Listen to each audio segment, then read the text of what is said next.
With the 15th pick and with the 26th pick in the 2019 NFL Draft, the Washington Redskins select Dwayne Haskins, Montez Sweat. I just got off the horn with Quentin Dunbar. You just talked to Dunny. Talked to Dunny. Okay. What'd he say? And I said, Dunny, kind of strange that you would go chicken with a man who says on the 10th, this is evaluation, said that was overblown, not a fact. He's not threatening to be traded or going on. He simply wants to know where he stands with Coach. And he'll be here tomorrow to talk to Coach.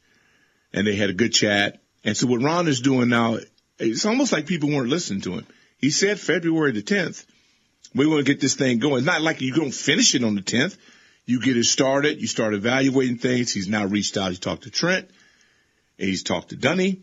And as I said to Dunny, I just thought it was awful bold when the man, he told you the date, and it's almost like it was a chicken. He said, no, it's not the case. I said, could have been you or the agent. He said, no, I want to know where I stand. I realized contractually where I'm at.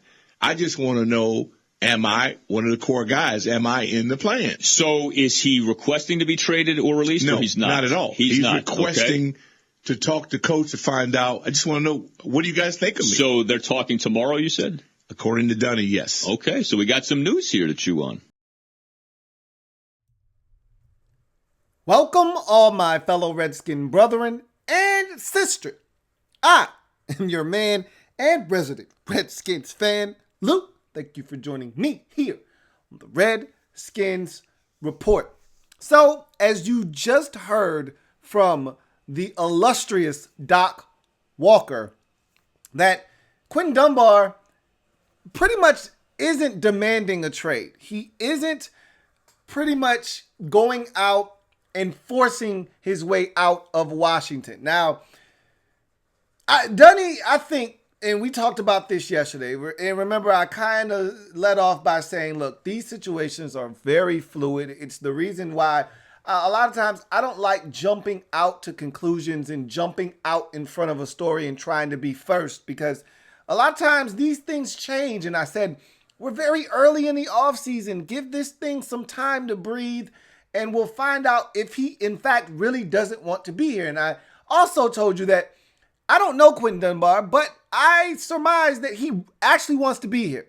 Generally, when guys are drafted by an organization, unless things have gone terribly wrong at some point, and it's beyond repair and irreparable damage has been done, which unless something that we're not privy to has taken place, Dunbar's experience in Washington has been pretty amicable. He's been a really good player when he's been healthy, and there hasn't been any animosity between the organization and Quentin Dunbar. So as far as I'm concerned, and you guys out there are concerned, he has no reason to not want to be here other than the fact that he doesn't think he's going to get paid here. And Doc Walker, as you heard on that audio from the Doc and Galdi show on the Team 980 radio program, that he essentially wants to know where he stands in this organization. He wants to know, look, am I a part of your future or not? And yesterday we talked about him feeling like he wasn't a part of the Redskins' future and they weren't going to extend him a long-term deal. And so he wanted to be somewhere else where he would get an opportunity to get paid. Well, it's essentially like this. I thought that he had heard, and remember I said he has to have heard this from someone. Someone has given him some intel that the Redskins aren't looking to give him a long-term extension.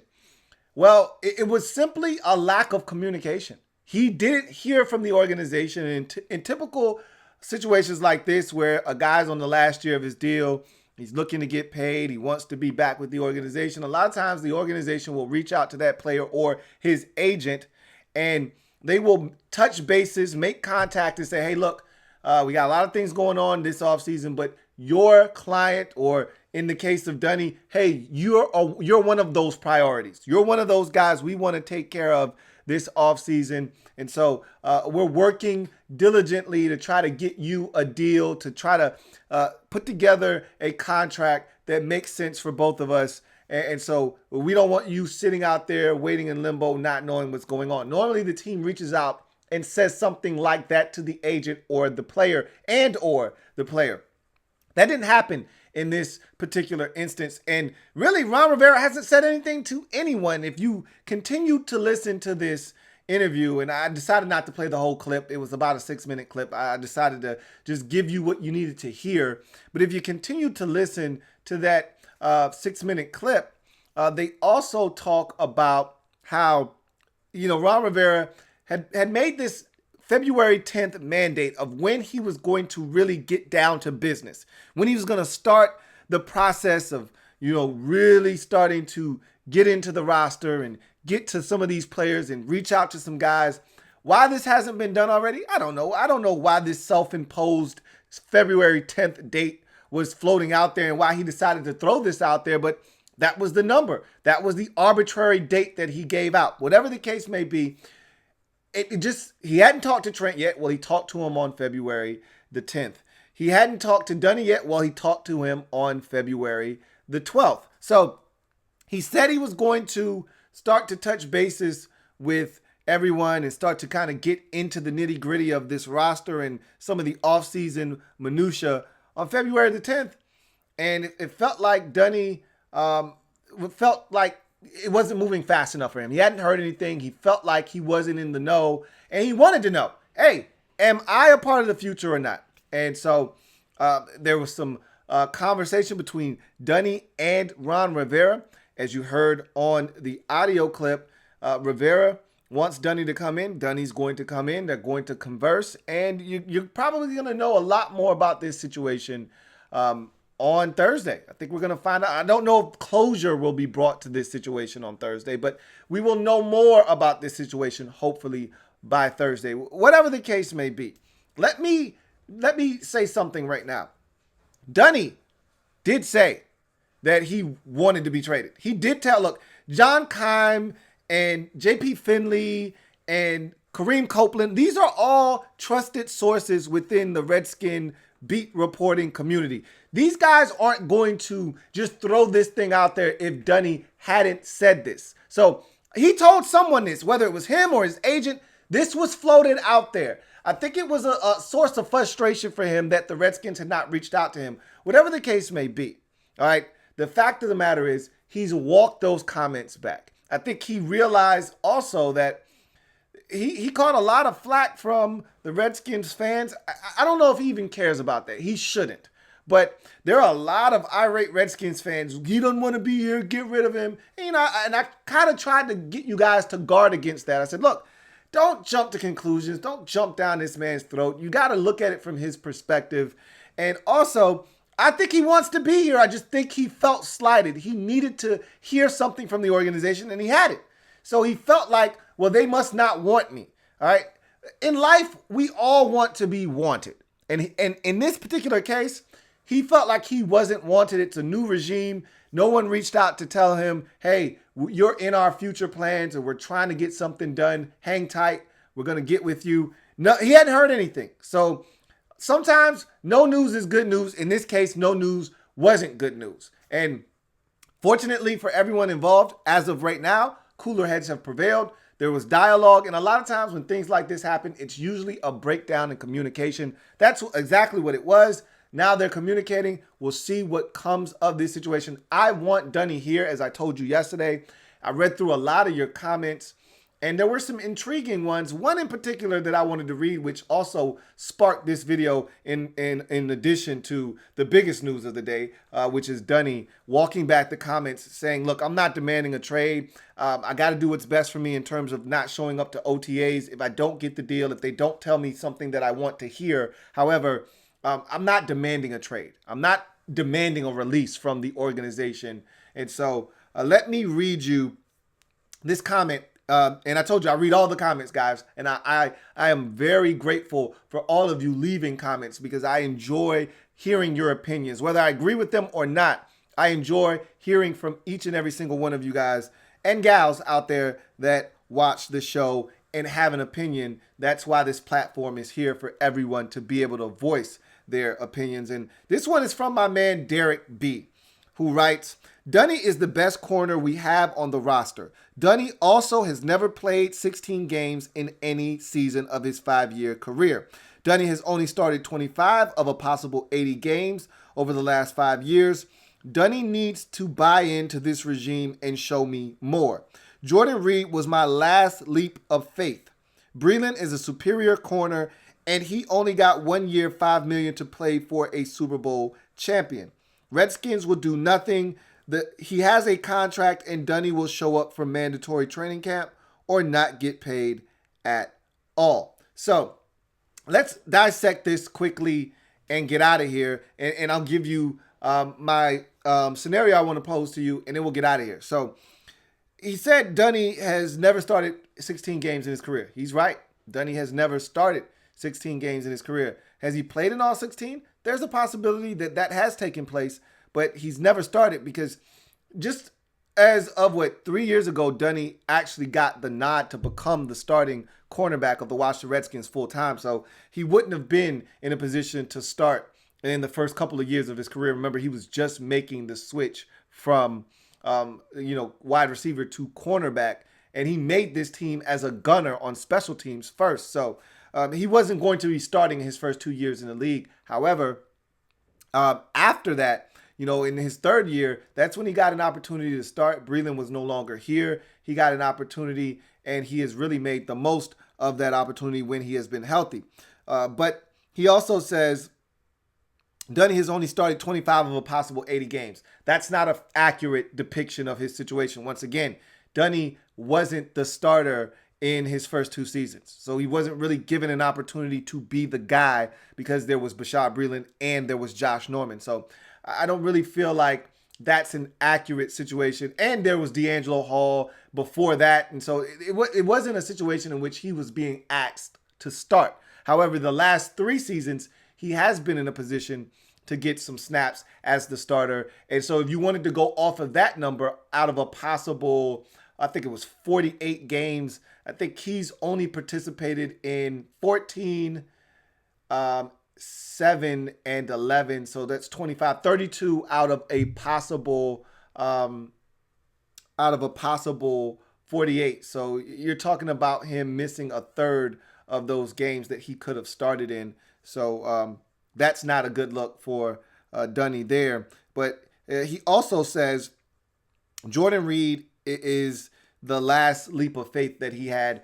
And he's talking about the comment and referencing what I said yesterday, which is I'm going to go out on a limb and a leap of faith and say that Dunny's going to stay healthy because the talent is there and I don't want to see it flourish elsewhere. I'm going to go out on a leap of faith and say that Dunny is worthy of a long-term deal. Get it done. He's a young guy in the prime of his career. We've seen the talent. We know what he's capable of. Keep him here. That's what I said. He's like, look, I did that with Jordan Reed. I'm not doing it again. I totally respect that stance in that position. Also, Derek B writes, Breeland is a superior corner and he only got 1 year, $5 million to play for a Super Bowl champion. Let's end the comment there because that's what kind of prompted me to want to do this video. In addition, as I mentioned, to Dunny's retraction of wanting a trade. So first of all, let's correct that. Bree got 1 year, $5 million to go to play for the Chiefs after playing for the Green Bay Packers. But remember, when he first left Washington, there was a 3 year, $27 million deal on the table in Carolina that he unfortunately did not pass his physical to receive. So the 1 year, $5 million deal, not an accurate depiction of what Bree left Washington to get in free agency when he was a sought after free agent the first time around. So keep that in mind, but that's nor here nor there. What I want to talk about is he made a comment, did Derek B there. He said that Bree is the superior corner. Do you guys out there feel that way? All right, so what I'm posing to you, I'm going to leave you with this thought and we're going to get out of here. All right, Quentin Dunbar, all right, our guy Dunny, versus, as I dubbed him, Vitamin B. And you don't get a nickname from me unless you're the truth. And early on in his career in Washington, Bashaud Breeland was the truth. And a lot of you got down on him that year when Josh Norman first came on board And, Bashard Breeland was beside himself because he wasn't the number one guy anymore. He thought that was the year he was going to take that massive step and be the guy. And they went out and got Josh Norman in free agency. And they pretty much relegated him to number 2 corner. And remember, he got a rough start to the season, got destroyed by Antonio Brown in week 1. The following week versus Des Bryant, gave up a massive third down. I think it was like 3rd and 15. We ended up losing that game late, like 27-23 or something like that. And Bree did not have a great game there either. And so then there was this growing momentum for Josh to travel and be a star corner. And it really affected Bashard Breeland mentally. And it was not a great year for him.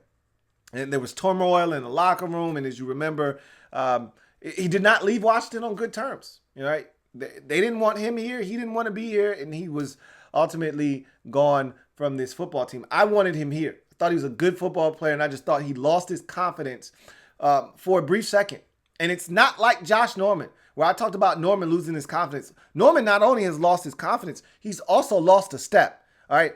Breeland was still in the prime of his career, as is Dunny. Norman is no longer in the prime of his career. So as far as I'm concerned, Norman never had a step to give, and he's lost a step. So in any event, I'm going to pose this question to you. Do you agree with Derek B? Is Bashard Breeland the superior corner? Would you rather have Quentin Dunbar or Bashard Breeland? Let's just put aside the way he left Washington. Let's just say the Redskins, because Bashard Breeland is a free agent. So let me just pose this scenario to you. And I'm dying to know your answers down in the comment section.